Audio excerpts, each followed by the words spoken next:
बिस्मिल्लाहिर्रहमानिर्रहीम। अस्सलाम वालेकुम नाज़रीन गिरामी, आज की वीडियो में हम आपको एक ऐसा नज़ारा दिखाने जा रहे हैं जो शायद आपने पहले न देखा हो। नाज़रीन गिरामी, इस ईमान अफरोज़ नज़ारे को देखने के लिए एक बार दुरूद पाक ज़रूर पढ़ लें। दोस्तों, ये सामने का इलाका इसराइल का है और इसराइल वो इलाका है जहाँ मुसलमानों के इलाकों पे यहूदियों ने कब्ज़ा किया हुआ है और ये समंदर है। इस समंदर को डेथ सी कहते हैं। हम जहाँ खड़े हैं ये इलाका उर्दन का है और सामने का इलाका इसराइल में है। नाज़रीन, जब कौम लूत पे अज़ाब हुआ था, समंदर से नमक निकल आया था। इस डेथ सी में 3 वादियाँ हैं, वादी सग़र, वादी सद और वादी मूरा। ये वो वादियाँ हैं जो तबाह हो गई थी। इन्होंने हज़रत लूत की बात नहीं मानी थी। यही वो जगह है जहाँ अज़ाब आया था, जब अल्लाह का हुक्म आया कि नबी आप अपनी बीवी और बच्चों को लेकर निकल जाएं, और अल्लाह ताला ने फरमाया था कि मुड़कर नहीं देखना, मगर उनकी बीवी ने मुड़कर देखा तो अल्लाह ताला ने उसका बुत बना दिया। ये बुत आपको पहाड़ पे नज़र आ रहा होगा। ये नज़ारा आपने इससे कबल नहीं देखा था। ये कुरान में मौजूद है। उर्दन का ये मकाम अब सयाहती मकाम भी है और मुस्लिम दुनिया में इसे एक अहम और सबक आमोज़ मकाम के तौर पर देखा जाता है। उर्दन में मौजूद पाकिस्तानी जो उर्दन ही में कई सालों से रिहाइश पजीर हैं, बताते हैं कि ये मकाम हज़रत लूत अलैहिस्सलाम की बीवी के मुजस्मे के तौर पर मशहूर है। लूत अलैहिस्सलाम की बीवी का नाम वाइला या वाल्या था। इसका जिक्र कुरान में आया है। अल्लाह ताला ने उन लोगों के लिए जिन्होंने कुफ्र किया है, नूह अलैहिस्सलाम की औरत और लूत अलैहिस्सलाम की औरत वाहला और वाइला की मिसाल बयान फरमाई है।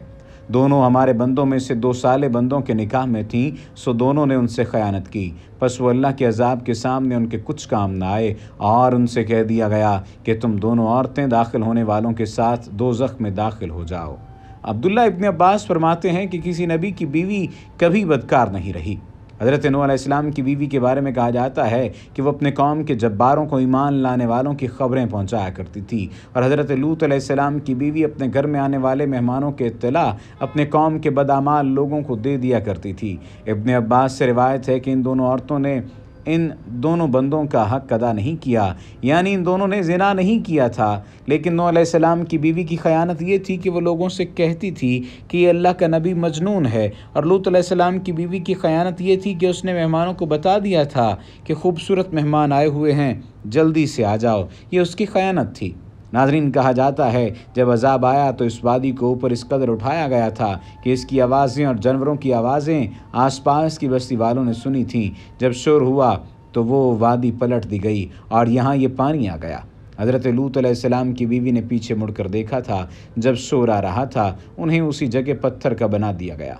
दोस्तों, इस वादी के ऊपर जाने की इजाज़त नहीं है, हम इसको दूर से देख सकते हैं। अल्लाह की जानिब से कौम लूत की गलतकारियों की सज़ा के बारे में तमाम आसमानी कुतब, बिलखुसूस कुरान करीम के मुबारक सफ़ात इस बदकिस्मत कौम के तज़किरों से भरे हुए हैं, मगर ये बात आज तक पर्दा राज में थी कि कौम लूत का शहर कहाँ था।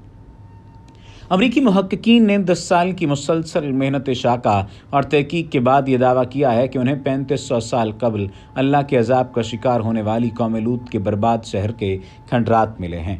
कौम लूत की नाफरमानियों और इनके नतीजे में अल्लाह की तरफ से नाजिल होने वाले अज़ाब की तफसीलात कुरान पाक की 9 सूरतों में मज़कूर हैं।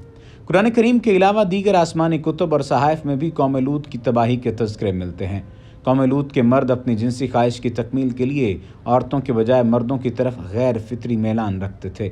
इस पर जलील क़द्र पैगम्बर हज़रत लूत अलैहिस्सलाम ने अपनी कौम को मना किया और अल्लाह की तरफ से सख्त पकड़ की वईद सुनाई, मगर इनकी कौम ने बशमूल उनकी बीवी के उनकी बात मानने से इनकार कर दिया। अल्लाह ताला ने इस कौम पर पत्थरों की बारिश कर दी।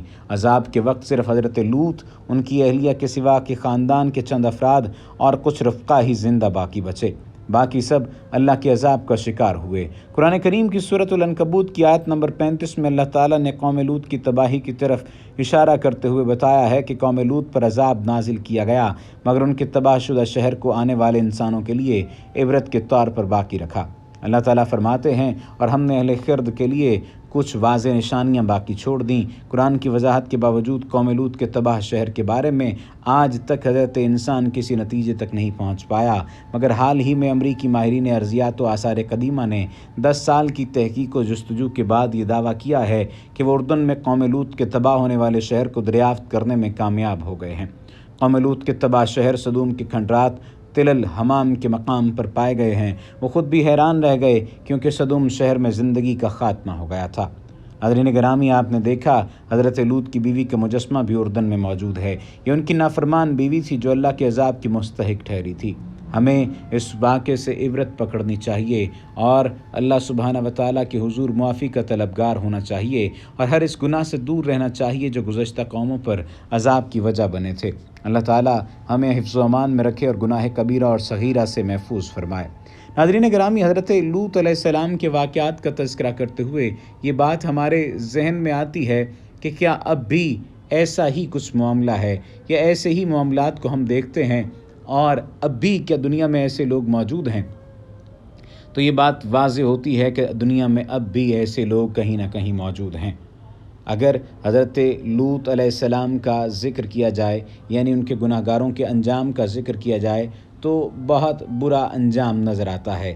یعنی قوم لوط پر عذاب کی بات کی جائے تو جب قوم لوط کی سرکشی اور بدفعلی قابل ہدایت نہ رہی تو اللہ تعالیٰ کا عذاب آ گیا تھا۔ چنانچہ حضرت جبرائیل علیہ السلام چند فرشتوں کے ہمراہ آسمان سے اتر پڑے، پھر یہ فرشتے مہمان بن کر حضرت لوط علیہ السلام کے پاس پہنچے اور یہ سب فرشتے بہت ہی حسین اور خوبصورت لڑکوں کی شکل میں تھے۔ ان مہمانوں کے حسن و جمال کو دیکھ کر اور قوم کی بدکاری کا خیال کر کے حضرت لوط علیہ السلام بہت فکر مند ہوئے۔ تھوڑی دیر بعد قوم کے بدفعلوں نے حضرت لوط علیہ السلام کے گھر کا محاصرہ کر لیا اور ان مہمانوں کے ساتھ بدفعلی کے ارادے سے دیوار پر چڑھنے لگے۔ حضرت لوط علیہ السلام نے نہایت دلسوزی کے ساتھ ان لوگوں کو سمجھانا اور اس برے کام سے منع کرنا شروع کر دیا، مگر یہ بدفعل اور سرکش قوم اپنے بیہودہ جواب اور برے اقدام سے باز نہ آئی، تو آپ اپنی تنہائی اور مہمانوں کے سامنے رسوائی سے تنگ دل ہو کر غمگین اور رنجیدہ ہو گئے۔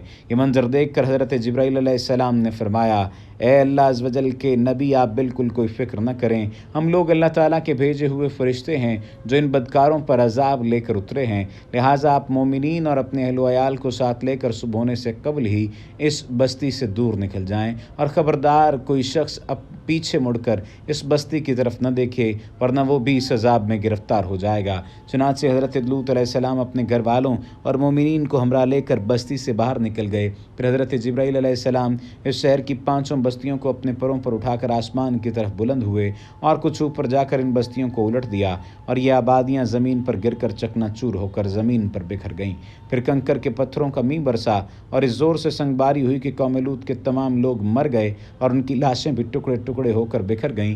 عین اس وقت جب کہ یہ شہر الٹ پلٹ ہو رہا تھا، حضرت لوط علیہ السلام کی ایک بیوی جس کا نام وائلہ تھا، جو در حقیقت منافقہ تھی اور قوم کے بدکاروں سے محبت رکھتی تھی، اس نے پیچھے مڑ کر دیکھ لیا اور یہ کہا کہ ہائے رے میری قوم، یہ کہہ کر کھڑی ہو گئی۔ پھر عذاب الہی کا ایک پتھر اس کے اوپر بھی گر پڑا اور وہ بھی ہلاک ہو گئی۔